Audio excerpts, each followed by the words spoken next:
अस्सलाम वालेकुम dear students, मैं हूं आपका इंस्ट्रक्टर आतिफ नसीम और यह है आपका YouTube channel science maths and civil. Students, आज के लेक्चर में हमने वेक्टर प्रोडक्ट पे बात करनी है और जो स्केलर्स एंड वेक्टर्स का तकरीबन लास्ट टॉपिक है हमारे साथ, वेक्टर प्रोडक्ट।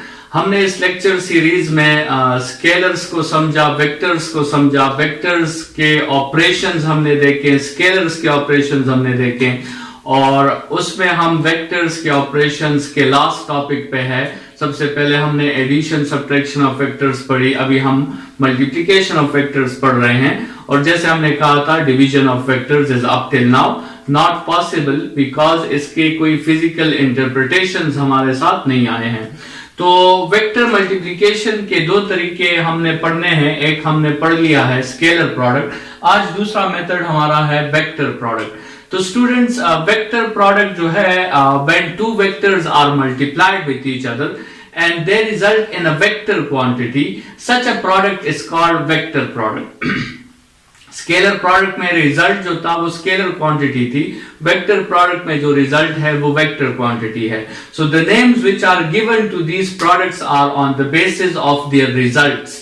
रिजल्ट्स अगर स्केलर है तो उसे हम स्केलर प्रोडक्ट कहते हैं, रिजल्ट वेक्टर है तो फिर उसे हम वेक्टर प्रोडक्ट कहते हैं। तो स्टूडेंट्स, इस रिप्रेजेंटेशन में आपको दिखाया गया है दो वेक्टर्स मल्टीप्लाई हुए हैं और उनका रिजल्ट भी एक वेक्टर क्वांटिटी है।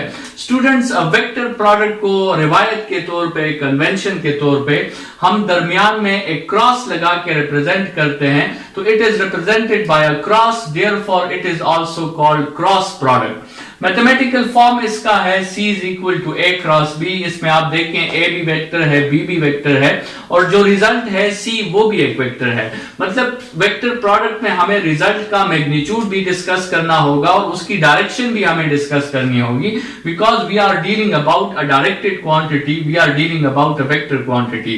This is the general representation. लेकिन एक्चुअली वेक्टर प्रोडक्ट का फॉर्मूला क्या है? वेक्टर प्रोडक्ट का फॉर्मूला है AB sin थीटा और साथ में चूंकि हमने डायरेक्शन को भी स्पेसिफाई करना है, so for direction a special type of unit vector is used here which is an unit vector. इस पे आगे बात करते हैं, लेकिन in this formula A is the magnitude of vector A, B is the magnitude of vector B and theta is the angle between A and B when their tails are combined।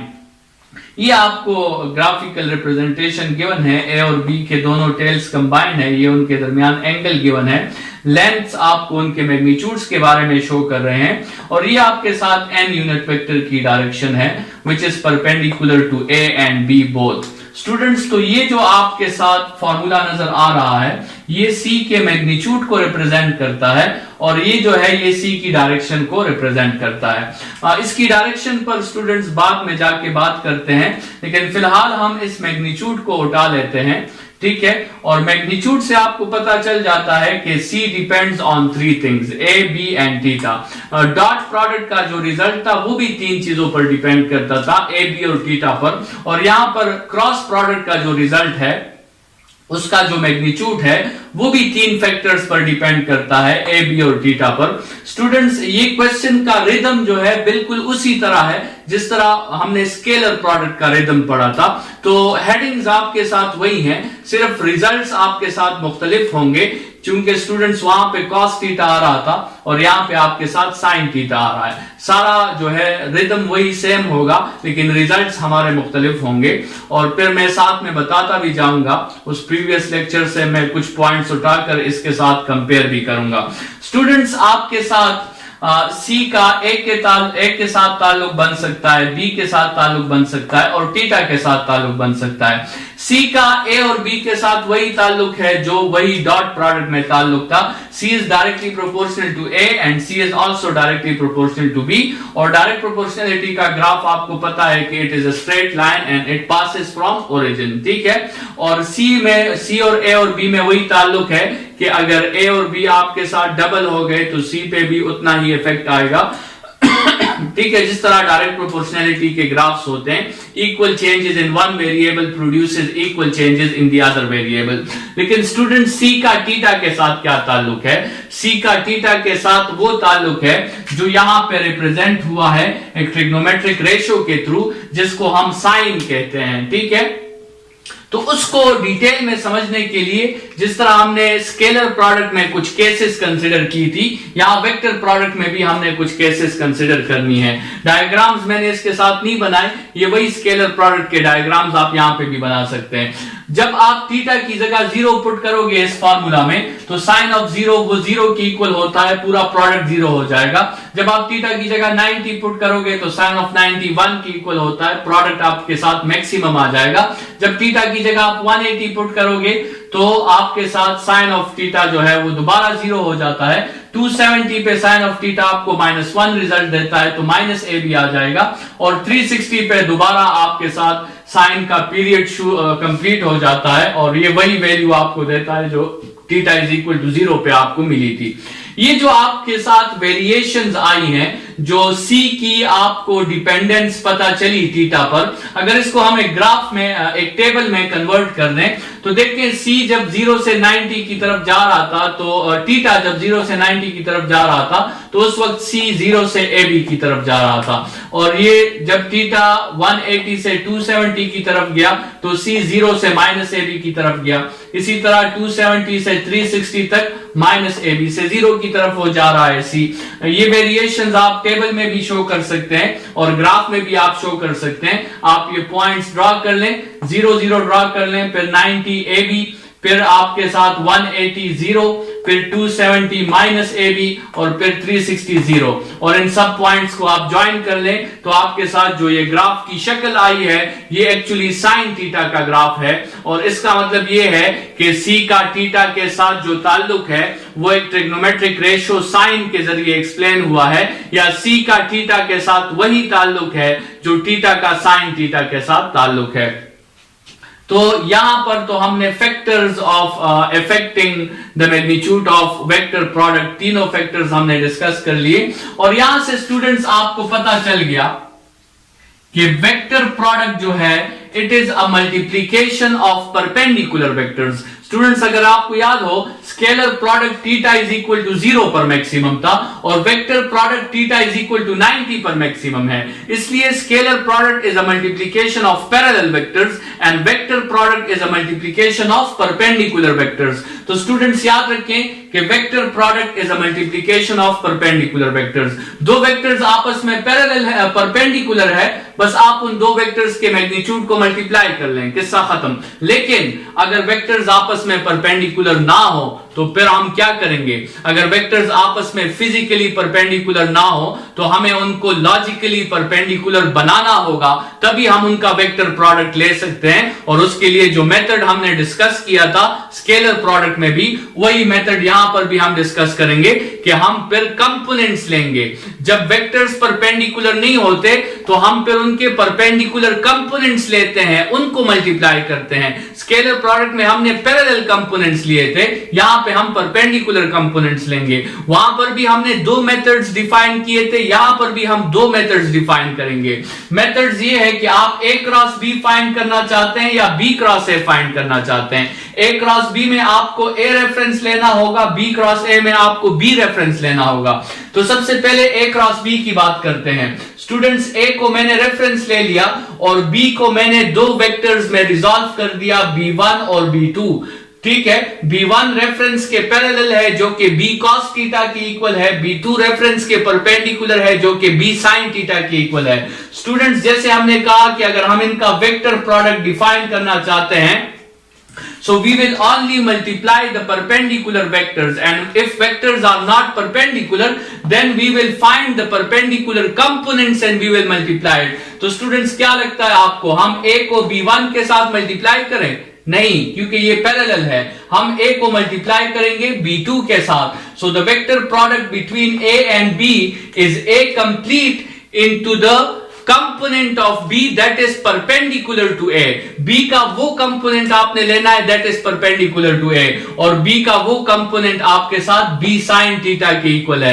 Students ये वो reason है जो आपके साथ formula में sine theta आ रहा था। जिस तरह पैरेलल कंपोनेंट्स के केस में हमारे साथ कॉस थीटा आ रहा था, यहां पर परपेंडिकुलर कंपोनेंट्स के केस में हमारे साथ साइन थीटा आ रहा है। तो यही वजह है कि डॉट प्रोडक्ट में चूंकि हम पैरेलल कंपोनेंट्स लेते हैं तो वहां पे कॉस थीटा मौजूद होता है, और क्रॉस प्रोडक्ट में हम परपेंडिकुलर कंपोनेंट्स लेते हैं तो वहां पे साइन थीटा मौजूद होता है। स्टूडेंट्स आप जरूरी नहीं कि आप ए को रेफरेंस ले, आप बी को भी रेफरेंस ले सकते हैं। लेट्स सपोज यही डायग्राम है, बी हमारा रेफरेंस है और हमने ए के दो कंपोनेंट्स फाइंड कर लिए। One is A1 that is parallel to our reference which is equal to A cos theta, the other component is A2 which is perpendicular to our reference which is equal to B sin theta। तो students हम B को A1 के साथ multiply करें, नहीं ये तो parallel है, हमें B को A2 के साथ मल्टीप्लाई करना होगा। So if we want to find B cross A, we will take the magnitude of B completely and we will multiply it with that component of A that is perpendicular to B। तो and that component of A which is perpendicular to B is A sin theta। So you take B completely and you multiply it with A sin theta। तो ये वो दो methods हैं, जब vectors आपके साथ perpendicular नहीं होंगे तो फिर आप एक वेक्टर को रेफरेंस कंसीडर करोगे और दूसरे वेक्टर का आप सिर्फ परपेंडिकुलर कंपोनेंट फाइंड करके उस रेफरेंस के साथ उसे सिंपली मल्टीप्लाई कर दोगे। ये तो आपके साथ वो केस हुआ कि जब वेक्टर्स परपेंडिकुलर नहीं है। अगर वेक्टर्स परपेंडिकुलर है तो फिर आपने कुछ नहीं करना, सिर्फ उन दोनों वेक्टर्स के मैग्नीट्यूड्स को आपस में मल्टीप्लाई कर लें, C is equal to AB। ठीक है, अच्छा स्टूडेंट्स अभी आते हैं और बात करते हैं इस n यूनिट वेक्टर पर। स्टूडेंट्स अगर आपको याद हो तो इसी चैप्टर में जब हम टाइप्स ऑफ वेक्टर्स को डिस्कस कर रहे थे तो वहां हमने 5 इंपॉर्टेंट टाइप्स पढ़ी थी और उनमें से एक टाइप हमारे साथ n यूनिट वेक्टर की थी और हमने वहां पे उस टाइप को इस तरह डिफाइन किया था कि whenever we want to justify a perpendicular direction, जब भी हम एक perpendicular direction को देना चाहते हैं we write n unit vector. तो यहां पर अगर आपके साथ ये n यूनिट वेक्टर लगा हुआ है तो n यूनिट वेक्टर का मतलब ये होगा कि this n unit vector means the direction of the vector product, the direction of C, because it is a vector quantity, so the direction of C will be perpendicular to A and B। जो आपके साथ n unit vector होगा जो असल में C की direction है वो आपके साथ A को भी परपेंडिकुलर होगी और B को भी परपेंडिकुलर होगी। n यूनिट वेक्टर को यहाँ पे यूज करने का मकसद ही ये है, n यूनिट वेक्टर का मकसद ही परपेंडिकुलर डायरेक्शन को शो करना है। So either we say that n unit vector is perpendicular to A as well as B, or we can say that n unit vector is perpendicular to the plane which contains A and B। ये दोनों बातें कहने के लिए ठीक है। और students इस n यूनिट वेक्टर को फाइंड करने के लिए हम राइट हैंड रूल यूज करते हैं। राइट हैंड रूल में सबसे पहले ये है कि आपने अपने इन 4 फिंगर्स को कर्ल करना है और जो थंब होगा वो आपको n यूनिट वेक्टर की डायरेक्शन देगा। लेकिन क्वेश्चन ये है स्टूडेंट्स कि आप ये फिंगर किस तरफ कर्ल करेंगे, वो डिपेंड करता है कि आप A क्रॉस B फाइंड कर रहे हैं या आप B क्रॉस A फाइंड कर रहे हैं। अगर आप A क्रॉस B फाइंड कर रहे हैं तो आपने A से B की तरफ फिंगर्स को कर्ल करना है। स्टूडेंट्स ये A है ये B है, हमने A से B की तरफ फिंगर्स को हमने कर्ल कर लिया। ये जो हमारे कर्लिंग की डायरेक्शन है यहाँ पे ये क्लॉकवाइज है और ये जो थंब आपको दिखाई दे रहा है ये थंब आपको दिखाई दे रहा है n यूनिट वेक्टर की डायरेक्शन। ठीक है, और ये थंब है into the page. Students into the page के लिए हम क्रॉस नोटेशन यूज करते हैं। तो इसका मतलब ये है कि अगर हम A क्रॉस B फाइंड कर रहे हैं तो उसकी डायरेक्शन इनटू द बोर्ड होगी या इनटू द पेज होगी। लेकिन स्टूडेंट्स अगर आप B क्रॉस A फाइंड कर रहे हैं तो फिर आपने B से A की तरफ अपने फिंगर्स को कर्ल करना है। B से A की तरफ ये कर्लिंग प्रोसेस जो है ये आपके साथ एंटी क्लॉकवाइज है और इसमें जो थंब की डायरेक्शन है वो आपके साथ आउट ऑफ द पेज है। आउट ऑफ द पेज के लिए स्टूडेंट्स आप डॉट यूज करते हैं। ये डॉट और क्रॉस नोटेशन के पीछे भी एक स्टोरी है। जब स्टूडेंट्स आपकी तरफ एक तीर आ रहा हो तो आपको उस तीर का सिर्फ सामने का हिस्सा डॉट नजर आता है। तो जब एक तीर आपकी तरफ आ रहा हो, मतलब वो पेज से या बोर्ड से निकलकर आपकी तरफ आ रहा हो, तो आपको सिर्फ डॉट नजर आता है। और जब वो आपसे दूर जा रहा हो तो आपको सिर्फ क्रॉस नजर आता है। So the vectors into the board is represented by crosses and the vectors out of the board is represented by dots. ठीक है, तो स्टूडेंट्स आज के लेक्चर में हमने जो है फैक्टर्स डिस्कस किए, फिर two methods of writing cross product वो हमने डिस्कस किए, और लास्ट में हमने डायरेक्शन ऑफ जो है क्रॉस प्रोडक्ट की बात की और उसको फाइंड करने का हमने रूल भी निकाल लिया। एक बात जो यहां पे आपको क्लियर हो गई होगी वो ये है कि आपके साथ अगर ए क्रॉस बी की डायरेक्शन जो है वो इनटू द बोर्ड है तो बी क्रॉस ए की direction out of the board है। तो आपको यहां से ये क्लियर हो गया होगा कि ए क्रॉस बी जो है वो बी क्रॉस ए के इक्वल नहीं हो सकता, क्योंकि इनकी डायरेक्शंस जो है वो सेम नहीं है। मैग्नीट्यूड अगरचे सेम होगा, आप ए बी साइन थीटा लेते हैं या बी ए साइन थीटा लेते हैं, मैग्नीट्यूड्स इनका सेम है, लेकिन आपके साथ डायरेक्शंस जो है इनके सेम नहीं है।